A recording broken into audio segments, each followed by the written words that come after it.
Hi everyone, Niamh here.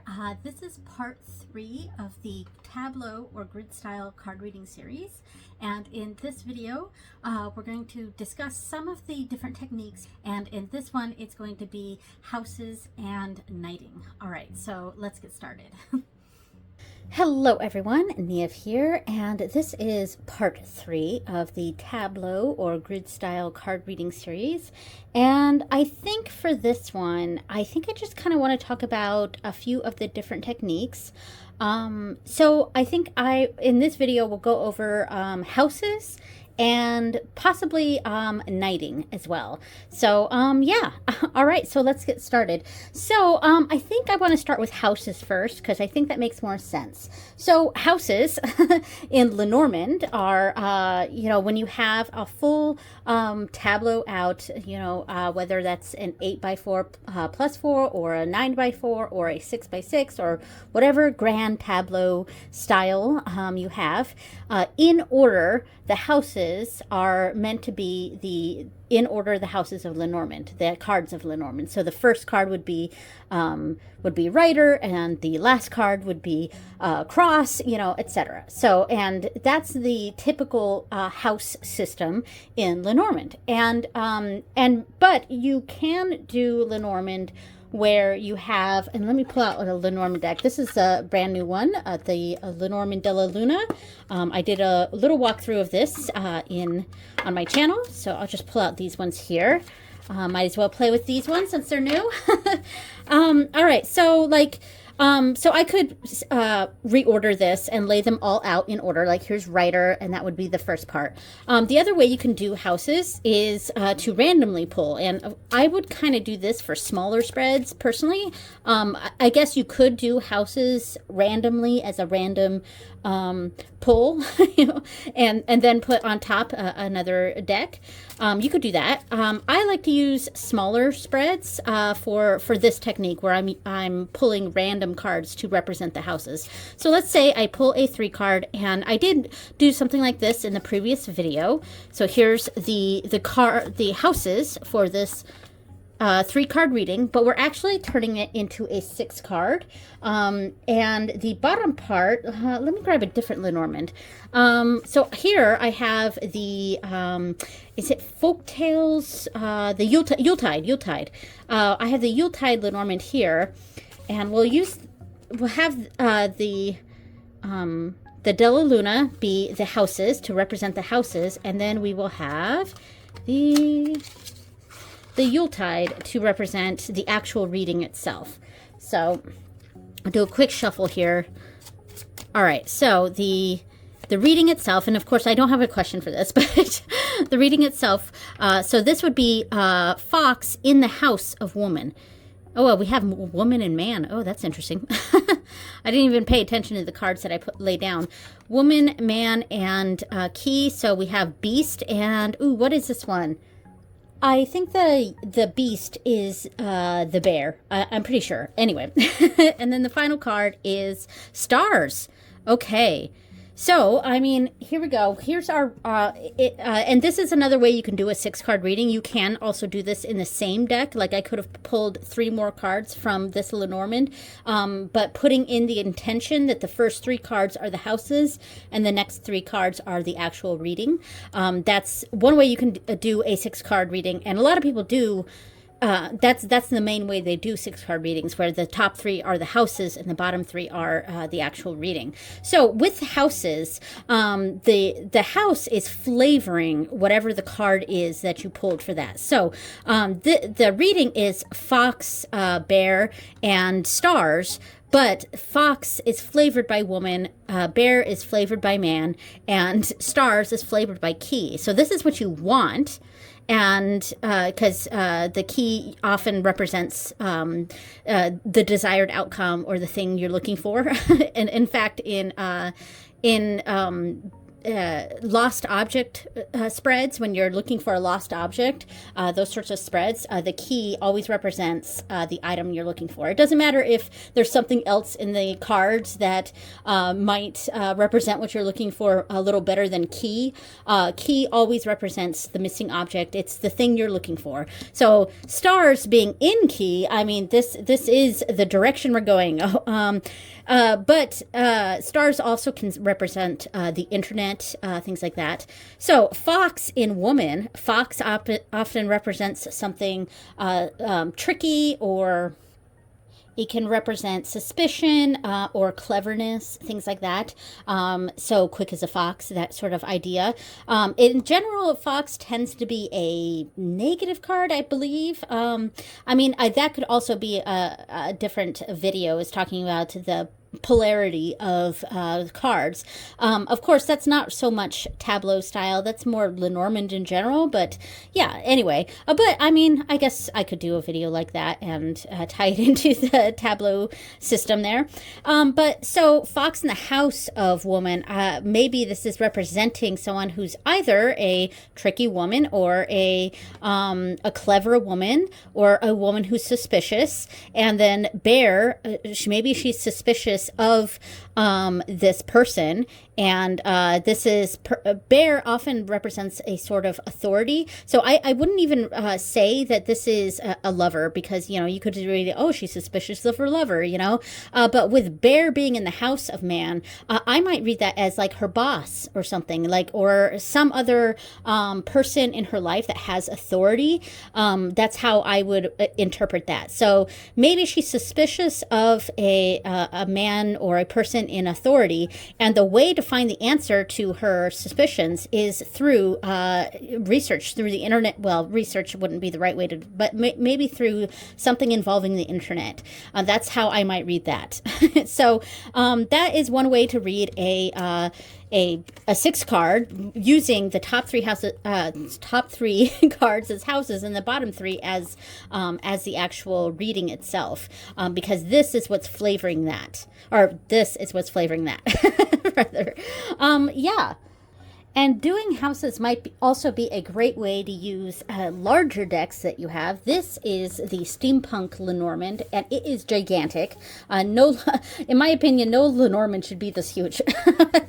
And because of that, I actually hardly ever use this deck. It's cool. I think it's a little too busy, personally. I mean, this video isn't about reviewing this deck, but you know, that is my primary critique with this deck, is that it's massive, and it's too busy. Sometimes it's hard to tell what cards I'm looking at. So in this sense, it would make a pretty good house system. I wouldn't use anything larger than a 6 card for this. Yeah, like you could lay out any sort of layout here. Like I could do another 3 card where I'm doing like that, and then laying over top. I can lay over top or underneath or whatever, but I could lay over top the, let's see, what do I want to lay on top of this? I know, let's go with a theme here. Let me grab the Steampunk Tarot, and that way we have a theme going on. And then I can lay down, there's a spider right here. Right there, there's a spider. All right, it's gone. Sorry about that for people who don't like spiders. It's gone now. But anyway, so I can lay down a tarot reading on top, and this is a Tableau style here, laying it like this. So then I have another reading here. And this is kind of pretty cool. I mean, again, I don't have any question in mind, any scenario in mind here, but we have the 2 of Pentacles in Clover, and Clover represents kind of small moments of luck. Luck is a pretty popular keyword for Clover. Luck or small opportunities, quick things. The Clover is very quick, and we have the 2 of Pentacles, and it is funny that this particular 2 of Pentacles has the person on a vehicle, so it's something that needs to be prioritized quickly. And then we have the Hierophant in the Snake card, so perhaps because the Hierophant Hierophant can represent kind of it can represent like a teacher or tradition.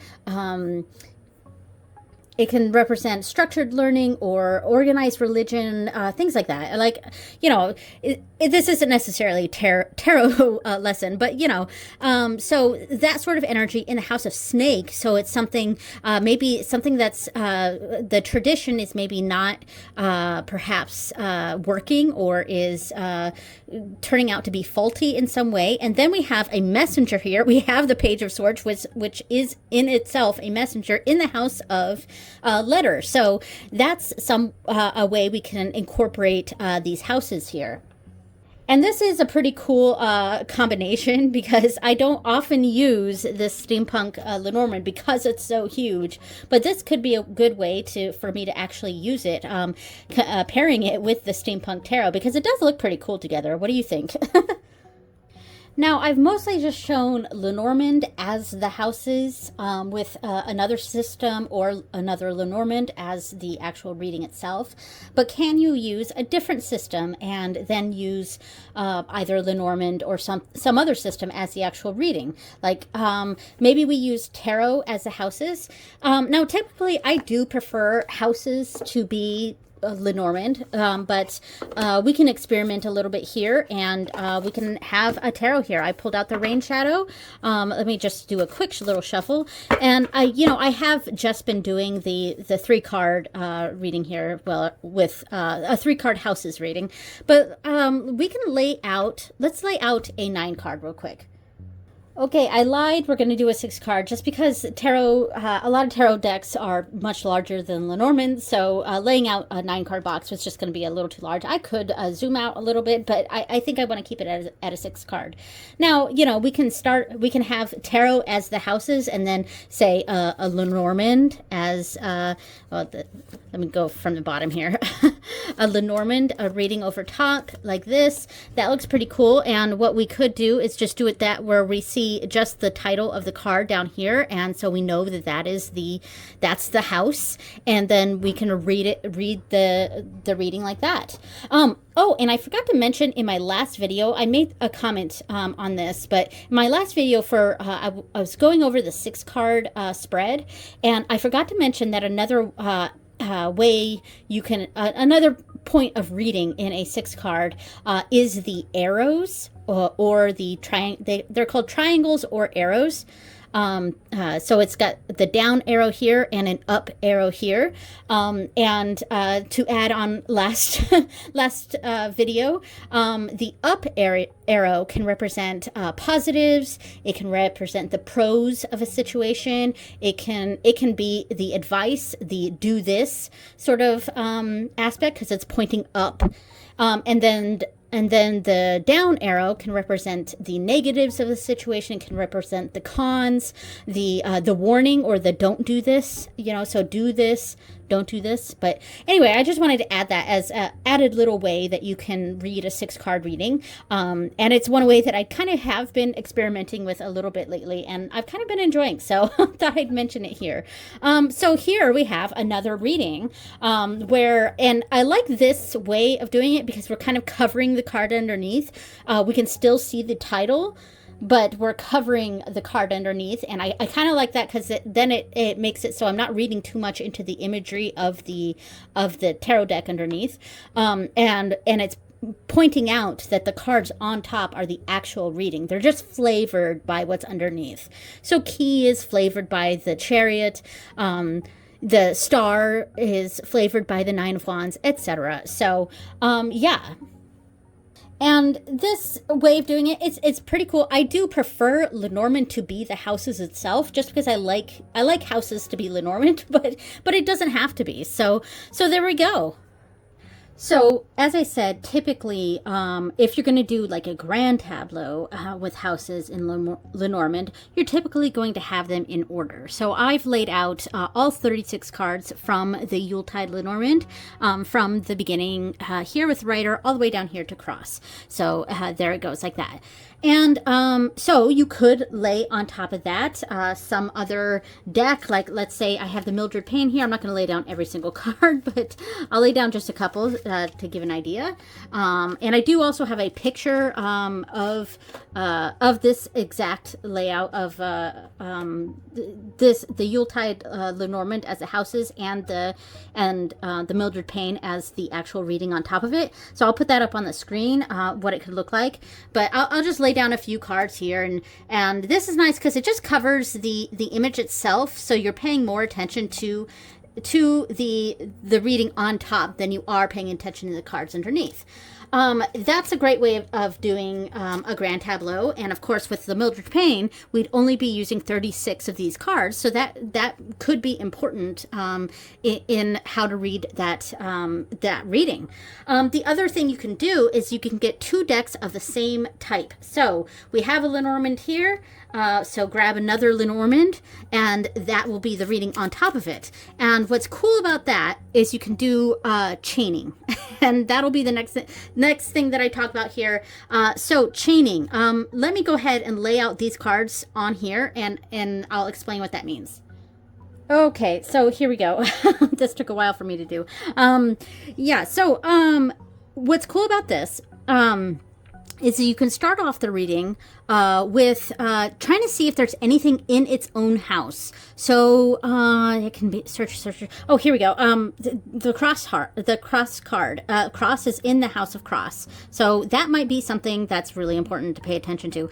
We have that same reading as before. I obviously did not shuffle these cards when I laid them out, but we've got that same reading: the woman, man, and key.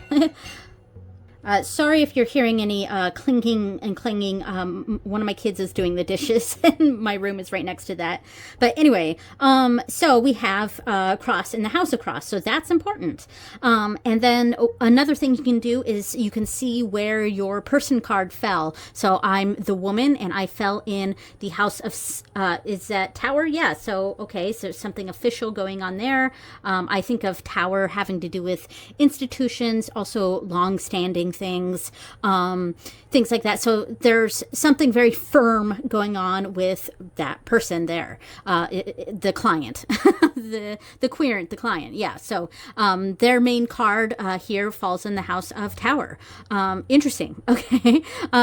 So things like that. You find some target cards, or if you're trying to figure out the subject for something, like let's say let's say you're looking for something having to do with about your job or something. So you pick whatever you've designated as your work card. A lot of people choose fish. A lot of people choose anchor. And there's other cards that can kind of represent work. So let's go with anchor. I think anchor is right. Anchor's right here. So here's the anchor card. So we have a dog in the house of anchor. Oh, it's way down here. There we go. So we've got dog in the house of anchor. So okay, there's something I would say that's a pretty positive card, because dog is a positive card, and we have it in the house of work. So I would say it's a pretty friendly environment going on there. Sorry about all the adjustments of the camera here. It is a large spread, So then one of the things you can do, instead of reading the entire grand tableau, you can just do a quick chaining. Okay, so we got dog in the house of anchor. So, all right, what's in the house of dog now? So dog is card 18. So 18, right here. This is 18. Making sure, yes. So we've got ring in the house of dog. Okay, so that's the line we're taking it. So dog in the house of anchor. So ring in the house of dog. What's in the house of ring? Ring is card number 25. So that is card number 25 right here. So we've got ring right here. So sun, I mean, this is super positive. Like I mean, I could keep going, and you can go until you can't go anymore. So sun, I mean, Yeah. So, and there's ways that can stop. You'll start, and if the chaining stops immediately because it looped back to anchor, like basically going until you get to anchor, that could be one way that you do it. Sometimes, like let's say we've got cross in the house of cross here, but let's say we had writer in the house of cross down here. We had writer in the house of cross, but we had cross in the house of writer. So let me switch those around, and that's kind of a bad example because one card is way over here and the other card's way down here. But so obviously these loop to each other, so that would be important. So yeah, there's different ways of chaining it, and you can like pull out the whole chain once you've figured out what that chain is. We've started with here with the dog, and then went to ring, and then went to sun, and then whatever's next until we get to anchor again. And then you can pull out that string of cards and read that as well. So there are other techniques you can use with this sort of system, with using two decks that are the same system. So tarot and tarot, or Lenormand and Lenormand. The Mildred Payne has also a larger version, the deluxe version. I'm considering getting a deluxe version in a different colorway because they do have a few different colorways for this, and getting that specifically for houses. But it would be different because there are 88 cards in this. So it's really easy to do the system with Lenormand because there's only 36 cards and they lay out pretty nicely. So yeah. So that's, doing the houses using two of the same system. Okay, I was about to lift all of the Lenormand de la Luna off of these, but then I realized I should probably just keep them here. Pretend I don't have the houses, and it's just a Lenormand reading like this. So let's move on to knighting. So knighting, and I briefly mentioned this in the previous video because a 6 card has 2 built-in knights, essentially. So if you are familiar with chess, of course, this is obviously something that comes from chess. And by the way, I actually just started playing chess. Duolingo just added the chess course a couple months ago, and I was like, oh yeah, I'll start the chess course. And it was like the first lesson when I realized, you know what, I don't think I ever actually played chess. Like, I knew how some of the pieces moved, and obviously I know the knights because that's the most familiar, and also it's used in Tableau-Style reading. Knighting is used in Tableau-Style reading and things like that. So knighting was very familiar with me. But yeah, I've been lately learning how to play chess, and I won my first game like a little bit after starting to play, and I've won lots of games, and I've lost a whole lot of games. But yeah, I'm having a lot of fun learning chess. But anyway, so knighting. Knighting is a good thing to do after. To me, it's to do. Doing knighting is something that's done at the end of your reading. So it's kind of that finishing up in my mind. And you really shouldn't go overboard with the knighting, because you could sit here and knight like any card, and yeah, you're going to get some information, but it's going to be a lot of repeating the same stuff over and over again. So in my opinion, you should just knight a few cards. I would say no more than, well, definitely no more than 5, but I would keep it at about 2 or 3. Well, 3. If you're going to do a grand tableau, then I would say 3. 3 would be, I mean, I'm just throwing out a number there. It's not a hard and fast rule. It's just to make it a little bit easier, a little bit more concise, and to not get information overload, So yeah, so let's say I want to knight the main person, and let's say the main person is a woman, so the woman card is her card. So I would knight her, and I would say she knights with Clover and with Sun. That's super positive. She knights with mice, so some things are being taken away, and Lily, and there's different things she's being knighted with. I think this might be important because it's the man card is right there, so this might be an important knighting situation here. And if we remember earlier, I was sort of talking about how this could represent a boss figure because we had the bear card underneath. Of course, that's not the situation now. We don't have the bear underneath, but, you know. You know, this and it connecting here with tower, I mean, this... in this situation, it seems like almost a positive thing because we've got the key in there too. So the knighting here is actually showing something. It's showing some information. You might want to knight the key because the key tends to be what you're looking for. So what am I looking for? Well, it's clouded here. Or I might, and we got the moon over here. So maybe we're looking for recognition, but it's something that's clouded. And you don't have to knight every single because there's lots of, you can go knight up to Lily, you can knight down to dog, you can knight to tree here. So like it knights with a ton of other cards, but you should probably just, if you're gonna knight the same thing no more than twice, just do the two that jump out at you the most. Okay. That's my recommendation anyway. But like, okay, let's say you're looking for the anchor here, and you want to see what knights with that. Anchor is knighting with home here, house. It's also knighting with clouds. So your work situation could be murky right now, and maybe you're working from home, and maybe you're concerned about working at home. So there we go. I mean, to me, I love to do the knighting thing, but yeah, it's definitely something you should keep to a minimum. Keep it to about 2 or 3, especially per card that you're looking at. Per card you're looking at, keep it at about 2. And I say that just because it gets very murky once you keep knighting.